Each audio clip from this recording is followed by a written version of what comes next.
Air conditioning and heating is a borderline necessity in most of Australia.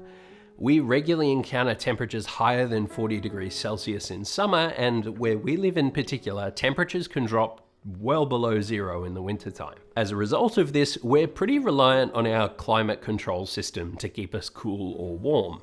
Particularly for us, as I work from home, so spend a lot of time in the house. The system we have is called a reverse cycle ducted air conditioning system, which means we have a large heat pump installed in our roof space that pumps hot or cold air throughout the house via ducts. Overall, this system is fantastic, and to be frank, probably overkill for the size of our home. Since installing our everything present sensors throughout the house, I've noticed while trawling through the data that though the heater brings the house up to temp pretty effectively, it doesn't do so very evenly. Some rooms, like our bedroom, are scorching hot by the time my office, for example, is up to temperature. Others take forever to get up to temperature and almost never reach it. So I decided to solve this problem the only way I know how, with an over-engineered ESP32 based solution that'll give me way more control than is necessary over things that probably don't matter all that much. Before I dove too deep into this project, I decided to start by grabbing some baseline data. I opened all the windows and doors to let the house match the exterior temperature. It's winter right now, so that's about 10 degrees Celsius. Then I closed all the windows and doors, set the heater to 20 degrees Celsius and waited. When the heater kicks on, it quickly brings the temperature of smaller rooms up to the set point. This makes sense, it's a smaller space to heat or to push the cold air out of.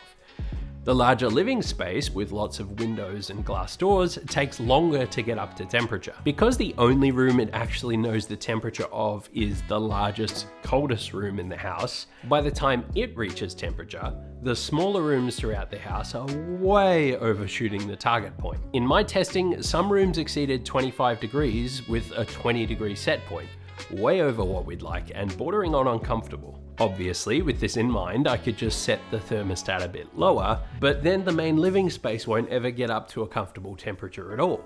There's a couple problems here I'd like this project to fix. One, we're overshooting the desired temperatures in some rooms while trying to get the living space comfortable. This seems unnecessary and probably something we can solve with some home automation. Two, we're heating and cooling rooms that no one is using. While I'm working from home, I'd like to air condition my office, but there's no need to keep it cool or warm while we're enjoying a movie on the couch in the living room after work. If you have even a passing familiarity with ducted air conditioning systems, you'd know that what I'm talking about is called zoning. Splitting your ducting into separate zones with electrically controlled valves called dampers to enable or disable individual zones or rooms. Oftentimes, this just isolates the bedrooms from the living spaces, or maybe allows each bedroom to be enabled or disabled manually. There are commercially available zoning controllers that can do most of what I want, but in my research, I couldn't find any that provided all the features and customizability I was looking for, and that integrated with Home Assistant neatly. More importantly, a significant number of them relied on the cloud for remote access. If you know me and what my smart home is all about, you probably know that this is not okay with me. And if you're watching this channel, you probably have the same ideas about security and privacy when it comes to connected devices. If you're interested in projects like building a locally controlled DIY zone controller, chances are you've already thought a bit more than most people about how much of your life runs through the internet. I'm not someone who uses a VPN all the time, but I do use one when I know I'm doing something that might carry a little more risk online, which is why I'm excited to tell you about today's sponsor, NordVPN. I use NordVPN when I'm on hotel Wi-Fi, working from a cafe, or testing a new tool that might be calling out to who knows where. And it fits with how I try and approach everything else, with just a little bit of thought and control.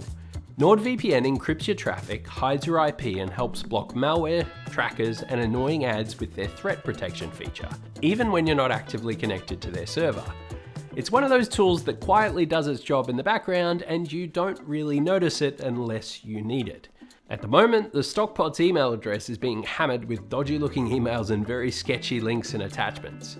Nord's threat protection feature has been great as an extra layer of protection against these malicious links, giving me just a little more peace of mind. If you want to give it a try, you can get a huge discount on a 2-year plan plus 4 bonus months completely free by heading to nordvpn.com/thestockpot.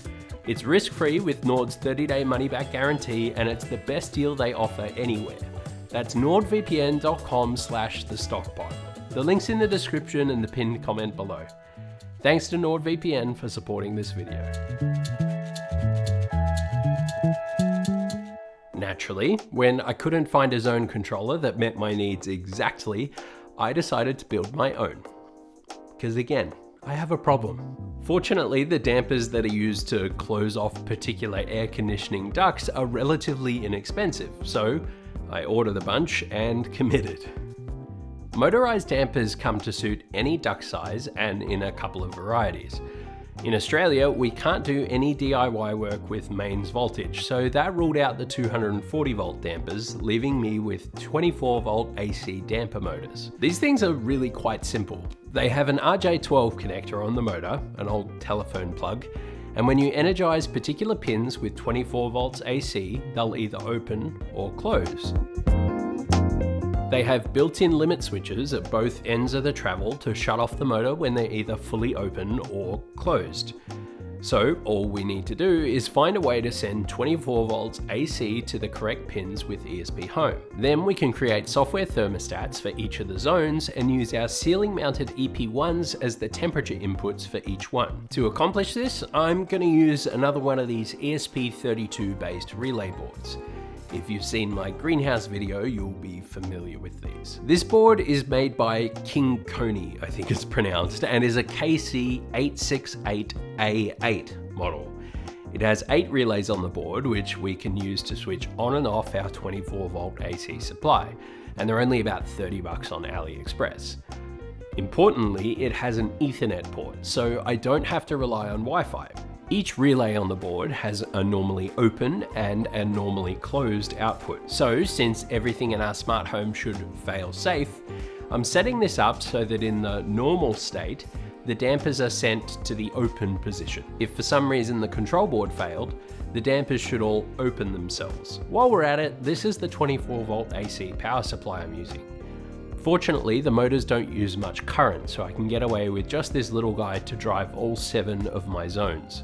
I'm installing our control electronics inside a weatherproof junction box to protect it from the elements. This isn't strictly necessary for the roof space, but it will probably help our controller last much longer and makes maintenance nice and easy. The King Coney relay board requires 12 volts DC to run, and I don't want to install another power supply just to drive that, so we're going to use this PoE splitter to power the board and pass through our network connection to the Ethernet port. I opted to use these little RJ12 pass-throughs I grabbed from AliExpress for our damper motor ports. It's just a lot neater than hardwiring them and will make maintenance a lot easier should the need arise down the track. I printed this little mounting plate to make mounting them easy, and while I was at it, made this little printed template to mark out the hole I'd need to cut. I marked out the hole and cut it with my multi-tool, and then with a bit of filing for some more room in a couple places, we're all good.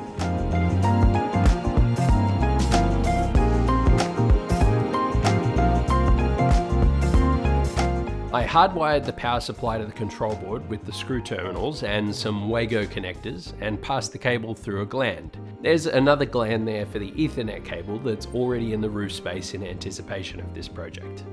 Before permanently mounting our zone controller in the roof space, I installed ESPHome and got the basic config working to ensure the hardware was all working as expected. To explain my plan for the software and zoning logic, I think it's time for a good old paper diagram.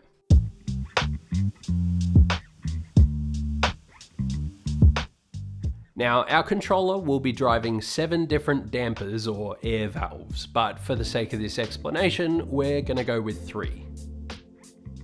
In ESPHome, each of these dampers will have its own thermostat, with the exception of the bathrooms, which will be manually controlled.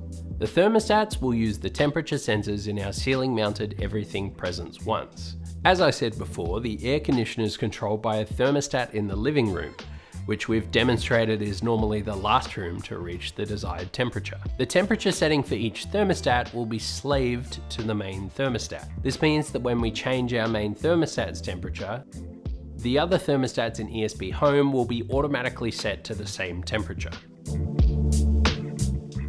When the heat is on, each room will be heated until it reaches the set temperature. Then the thermostat component will close that room's damper, cutting off the feed of hot or cold air. In theory, this will increase the airflow to the remaining rooms, heating them faster. As each room reaches its target and the controller closes the corresponding damper, more heating or cooling power will be available to the remaining rooms. Because the living room is consistently the last to reach temperature, the main thermostat will keep heating or cooling long enough to condition all the rooms before switching off. This all does present a couple of problems though. If, for example, it's nighttime and we only want to heat or cool the bedrooms, the living room will never reach the set temperature as the dampers would be closed. All the other rooms would close their dampers as they reach temperature, and the air conditioner would pressurize the ducts until they all blow off in the ceiling and then heat or cool only the roof space. To account for this, I've built in some logic to turn off the thermostat manually when all the enabled zones are at temperature, and turn it back on when at least one of the enabled zones is no longer at the desired temperature, essentially relegating our original thermostat to an on-off button. Additionally, I've built in some logic that'll ensure a minimum number of dampers are always open. This is to avoid the overpressure of the ductwork as well, and overrides all other logic, so we can't end up in a situation where all the dampers are closed. Now, the logic isn't perfect, there's still some edge cases to account for, but for now, this is what I'm going to go with. The other thing this allows us to do is heat or cool rooms based on occupancy. If a room hasn't been occupied for an extended period, we can close that damper until it's occupied again, so we're not trying to heat or cool unnecessarily. I think it'll be a bit of a fun, progressive project tweaking this code as these edge cases present themselves. I've uploaded my very messy code to GitHub so you can have a look if you're interested. Suggestions are welcome. And as always, there's a blog post for this project with all those links. Now, I paid a professional to install all the dampers for me. I'm not super familiar with how it all works, and though I could learn, I didn't want to risk a rookie error that might cause issues with my air conditioning system down the road. I ran all the cables back along the outside of the ducting to the control box, which is mounted in a spot I can access for the sake of maintenance down the road. Thank goodness I did too, because I forgot to enable over-the-air updates in the initial version of my YAML, which necessitated taking my laptop and USB cable into the roof for a quick reflash. I plugged in my power supply and Ethernet and then plugged all of the damper motors into a port on the controller. And after a bit of running around figuring out which port connected to which damper and relabeling all of them in ESPHome, we were ready to go.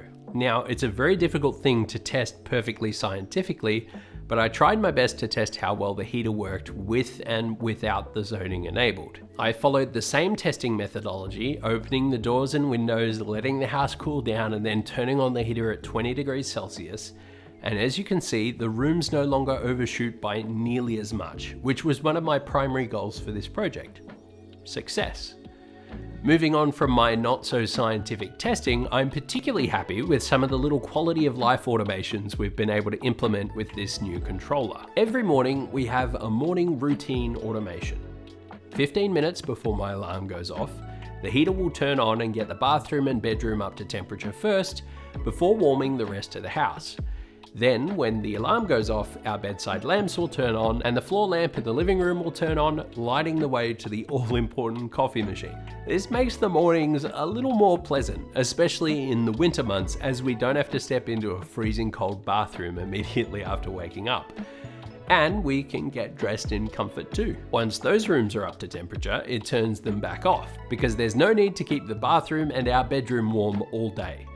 Then it enables my office zone ready for me to start my workday. This has made it way easier to kick off my day and gets my office up to temperature far quicker than when it was all just on one zone, even with the door open. Beyond that, the climate system reverts to occupancy-based heating and cooling. If a room is occupied, the corresponding zone is enabled. If it stops being occupied for more than 30 minutes, it's disabled again. If you want to know more about the sensors that enable that automation in particular, check out my video on the Everything Presence one. I'll put a link up in the corner there somewhere. So far, I'm pretty happy with this improvement to our climate control system. I've got some ideas for expanding the automations over the next little while, but I'm just taking it one step at a time. This is one of those things that is critical to day-to-day life, so you don't really want to change too much at once. Would I recommend you do this? If you're handy with electronics, I actually think so.